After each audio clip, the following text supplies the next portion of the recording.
Oh my brothers and my sisters, let us study the Holy Quran. Assalamualaikum warahmatullahi wabarakatuh. Alhamdulillahirabbil alamin. Segala puji bagi Allah Subhanahu wa taala yang telah memberikan keberkahan dan kebahagiaan bagi kita semua. Kemudian sholawat serta salam semoga tetap tercurahkan kepada Nabi Muhammad SAW, kepada para keluarganya, para sahabatnya, dan para pengikutnya. Semoga kita pun termasuk di dalamnya sebagai umatnya dan yang mendapatkan syafaat beliau di hari Yaumil Akhir. Tema kultum pada kali ini adalah mengenal ayat-ayat muhkam dan mutasyabih di dalam Al-Quran. Di dalam Quran surat Ali Imran ayat 7 dijelaskan bahwasannya di dalam Al-Quran terdapat ayat-ayat yang bersifat muhkam dan bersifat mutasyabih. Muhkam artinya adalah kokoh, kuat, dan hanya memiliki satu makna saja. Sedangkan mutasyabih memiliki makna ganda. Contoh ayat muhkam dalam Quran surat Al-Ikhlas ayat 1 yang berbunyi Qul huwallahu ahad, yang artinya Allah itu, katakanlah Allah itu tunggal. Dalam maknanya di sini tidak ada makna ganda. Maknanya hanya satu dan bersifat bahwa Allah itu esa. Sementara ayat-ayat mutasyabih yang terdapat kata-kata seperti tangan, mata, dan sebagainya, seperti ayat yadullahi fawqa aydihim yang artinya tangan Allah di atas tangan mereka. Kata tangan di dalam ayat ini biasanya sering disalahpahami oleh banyak orang.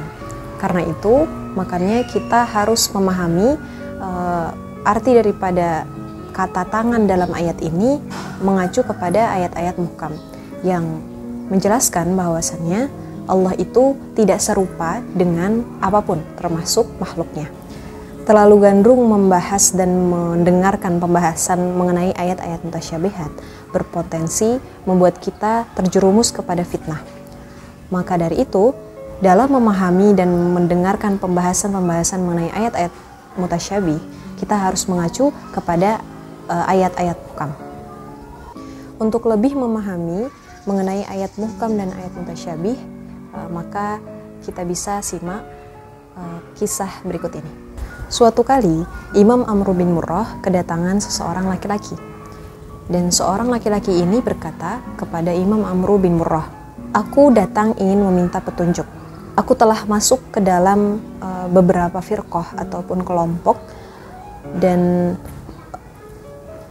tak satu pun kelompok yang aku masuki, melainkan aku mendapatkan ayat Al-Quran yang menjadikan pijakan diriku di dalam menjalani sebuah kehidupan. Kemudian ketika aku keluar dari sebuah kelompok pun, aku mendapatkan ayat-ayat yang menjadi pijakan, dan disitulah aku mendapatkan kebingungan dan kehampaan." Kemudian Imam Amr bin Murrah menjawab, "Demi Allah, apakah kamu datang kepadaku benar-benar ingin mendapatkan sebuah petunjuk?" Kemudian seorang laki-laki tersebut menjawab, "Demi Allah yang tiada Tuhan selainnya, aku benar-benar datang kepadamu untuk mendapatkan sebuah petunjuk." Kemudian Imam Amr bin Murrah melihat kesungguhan daripada laki-laki ini dan memberikan jawaban, "Yang kau lihat, apakah pada kelompok tersebut ada berbeda tentang Muhammad adalah utusan Allah Subhanahu wa taala dan seluruh ajarannya adalah benar?" Laki-laki tersebut menjawab, "Tidak." Kemudian ditanya kembali, "Apakah ada berbeda bahwa Al-Quran itu kitabullah?" Kemudian laki-laki itu menjawab, "Tidak." Kemudian Imam Amr bin Murrah bertanya kembali, "Apakah ada berbeda di dalam kelompok itu?"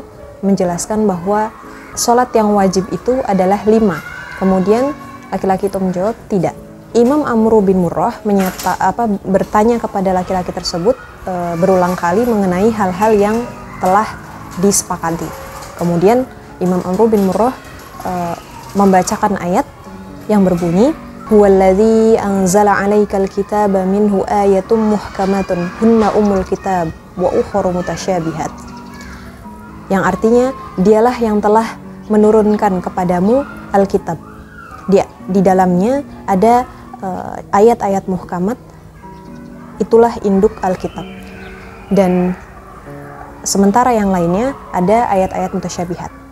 Kemudian Syekh Amr bin Murrah bertanya kembali kepada laki-laki tersebut, apakah kamu tahu mengenai muhkam? Kemudian laki-laki itu menjawab, tidak. Syekh Amr bin Murrah memberikan jawaban mengenai muhkam. Muhkam itu adalah sesuatu yang telah disepakati, sedangkan mutasyabihat itu adalah sesuatu yang diperselisihkan. Maka berpegang teguhlah kamu kepada ayat-ayat muhkam, sedangkan kamu harus menghindari hal-hal yang masih diperselisihkan. Setelah mendengarkan nasihat berharga tersebut, laki-laki itu berkata, demi Allah, alhamdulillah, saya bersyukur bisa bertemu denganmu dan diarahkan kepadamu mendapatkan jawaban seperti ini, dan demi Allah aku lega. Ini artinya laki-laki ini tidak lagi merasakan kegamangan ataupun kebingungan mengenai ayat-ayat Al-Quran, karena ketika memahami ayat-ayat mutasyabih itu mengacu kepada ayat-ayat muhkam. Imam Abu Abdillah Al-Basyari yang meriwayatkan kisah ini dalam kitabnya Ahsan At-Taqasim berkomentar, semoga Allah Subhanahu wa taala merahmati orang-orang yang memahami dan merenungi kisah-kisah tersebut dan berpegang teguh kepada salah satu 4 mazhab yang menjadi mayoritas ataupun yang biasa kita kenal dari 4 mazhab itu. Beliau juga berkata, semoga kita semua bisa menahan lidah kita dari memecah belah kaum muslimin dan tidak berlebihan dalam beragama. Semoga kita termasuk ke dalam kelompok-kelompok baik tersebut. Itu yang dapat saya sampaikan. Semoga apa yang disampaikan dalam kultum pada kali ini dapat bermanfaat bagi kita semua. Wabillahi taufiq wal hidayah. Wal afu minkum. Wassalamualaikum warahmatullahi wabarakatuh.